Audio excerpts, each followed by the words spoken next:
السلام عليكم ورحمة الله وبركاته. سو dhawaad walaalayaal meel kastoo caalamka joogtaan oo walaalkan diiri FX caawa waxaan rabnaa inaan falanqeeyno kanalka signalka bixiya laba kanal oo kamid ah sabjeedama kanalkan waa Hema kanal lacagtan waxay ku socotay jaha hoose marka waxaan rabnaa inaan isla fiirino qaabka ay u dhacaan labada kanalkan oo u dhacay iyo waxyaalaha uu ku saabsan yahay suuqa wuxuu ku socday jaha hoose maxaa bedela suuqa sabjeedama suuqa wuxuu ku socday jaha hoose wuxuuna aaday kor waxaa bedelay kanalkan lambar 1 Hema waa kanal sida buruska u sameeysan lambar 2 wuxuu dhacaa reversal area waa na signal cajiib ah lambar 3 Hema kanal inta badan color ka muhiim ma ahan kaliya waa inaad fiirisaa qaab dhismeedkiisa sabjeeda qaab dhismeedkiisa san waaye wuxuu meeshan ka sameynaa xaalad dheer ayuu leeyahay madaxa horena burus ayuu ku leeyahay sida buruskan oo kale wuxuu sameynaa madaxu leeyahay marka waa inaad fiirisaa qaabka uu u sameeysan yahay soo lacagtan hoos ugu socotay kanalkan ayaa kala wareejiyay marka Hema kanal saas ay ugu magac dareen qolada khibrada forexiska marka Hema kanal marka aan u tagno kanalkan waa kanalkii hadda aan soo aragnay oo Hema kanal wuxuu kala bedelan yahay bis infarta waa calashan kanal infarta waxay ka dhigan tahay rogan Hema infarta Hema waa marka soo jeedaba lacagtan jahadii tii hore u socotay wayna kala wareegtay kor ay u laabatay maxaa kala wareejiyay kanalkan ayaa kala wareejiyay kanalkan waa infarta Hema alda saas ayaa lagu yaraa kow infarta wuxuu infarta Hema waa kanal muhiim ah signal ku siinaya wuxuuna ka dhacaa halka hoose ee qiimaha lambar 2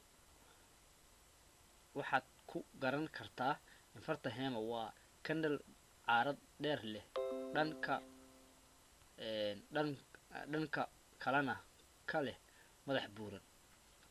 kanalkan sida hadda idin soo sheegnay waa burus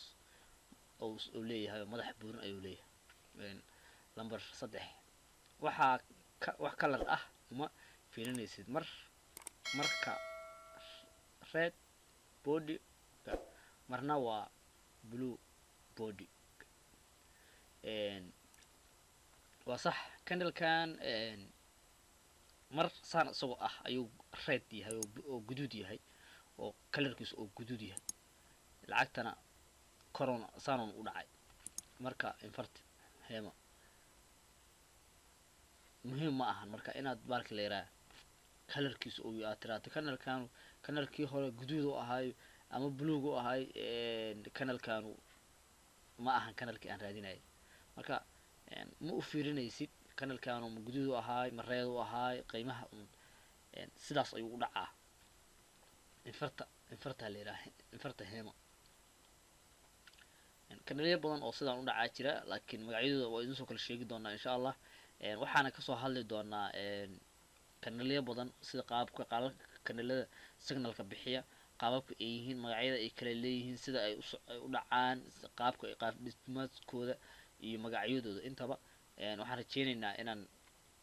ka soo hadalno usbuuciiba 2 jeer ama hal mar inaan ka soo hadalno waxaan rajeynaynaa hadii aad bartan Facebook-ga aad ku soo tixnaato inaad baalka leeraa aad ka boga doontaan oo aad arki doontaan insha Allah qaybtiga oo YouTube-ka marka idin tuso lacagtan qaabka meelaha uu ka dhacay iyo meelaha uu ka dhacay marka isla tagno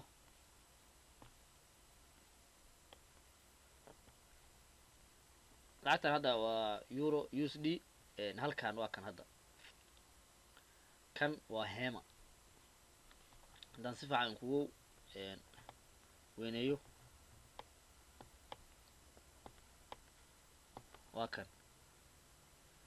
kanalkan right ka waa lacagtan jaho kore ay ku socotay asaga ayaa soo kala wareejiyay kor ayuu ka dhaca lacagtan intaas ayay soo dhaqaaqdo ilaa hoos ilaa xilligaani hoos u socotaa kanalkaas ayaan soo kala wareejiyo sabab u ahaa inay lacagtan soo kala wareegto marka hadda aad fiiriso qaabka ay calasha lacagtan ay ahayd iyo qaab dhismeedkeeda markaad fiirsana haddee waxay kusoo laabatay lacagtan qaab sharciga kusoo laabato saddex taabasho oo muhiimay hesha marka waxaan kasii tagno labadii kandal oo kanalki kale waa kan isla hadda heema kanalki waa kan wakaas lacagtaas kanalkaas soo kala wareejiyey switch house ugu socotay kanalkaasa dhashay intaanay soo dhaqaaqdo markaa kaloo tuso kanalkii kaloo infarta harami infarta hema sorry farta hema waa kan qaabkaan u dhacay lacagtii koray aadi asaga ayaa loo xugmanaya lacagta maadaama uu yahay kanalkii lacagta celshay waa kan infarta hema asna qaabkaan u dhacay korow ou fiiq dheer ku reebtay saasna lacagta ku kala wareegtay marka markaan labadan kanal saas ayaan saas ayay u dhaceen waxaan rajeynaynaa insha allah inaad nagu tixnaa doontaan waa mar kale iyo kanalada kale oo noo xiga asalaamu calaykum waraxmatullaahi wabarakaatu